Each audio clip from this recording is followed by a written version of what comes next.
Hi HPC, welcome to Saturday and welcome to day 22 of 40 Days of Faith.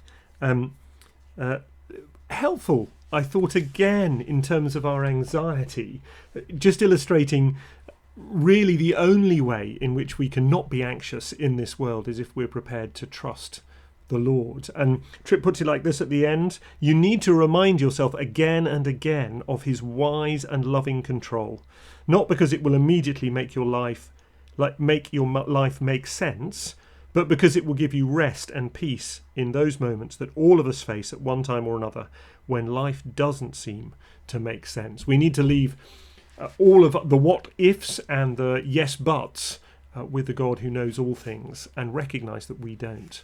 And then he points us towards Luke chapter 12, verses 22 to 34. And one of the things about this passage, of course, is that it starts with it's so closely linked to the truths of verses 13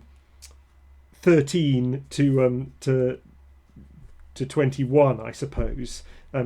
In verse 22, Jesus says, then Jesus said to his disciples, therefore, in other words, because of what I've already taught you, because of the truths of the parable of the rich fool, don't be anxious. So the first reason why believers shouldn't be anxious is because life is worth more than what you eat and your body and what you wear. And the second, in verse 24, is you're of much more value than.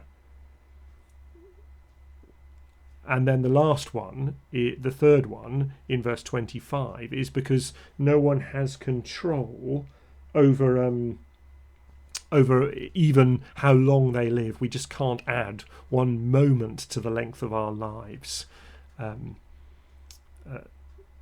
In verses 25 and 27, Jesus uses two sort of arguments which basically go from the little thing to the big, from the lesser to the greater, and he affirms God's care of his children. So they are, if you can't add a single hour to your life, why worry about the rest of your life? If the lilies are beautiful, and they're more beautiful than Solomon, then why do you worry about what you will wear if God clothes them so beautifully? In other words, it's from see the small things, be remembered of God's care, and therefore don't be anxious. Verse 28, we get the picture of grass being thrown into the oven, and that those striking words, "O you of little faith." I think Jesus is saying there not so much a deficiency in your faith, but rather an absence. You lack faith, not there is something wrong with the faith you do have.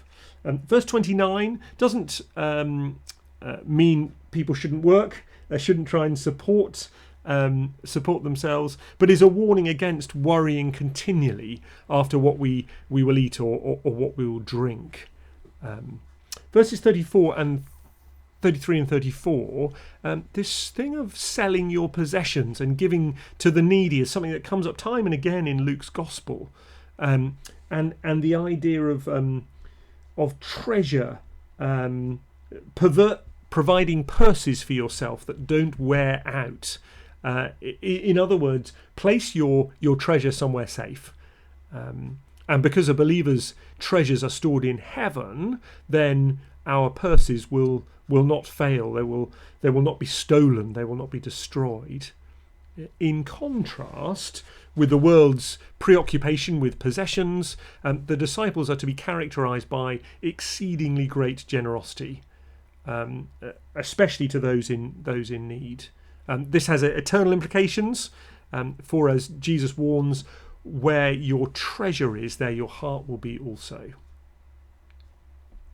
The concluding proverb in verse 34, verse 34, emphasizes the importance of the disposition of our heart. The heart being the control center of the life of the believer, the place where our deepest desires, convictions and emotions all come from. And the nature of what one's heart is turned towards will show what we value the most. Let me pray that we might turn our hearts towards Jesus and not be anxious. Lord God, please fill our hearts with a bold vision of your power and creative goodness, that we might trust you and not worry. Amen.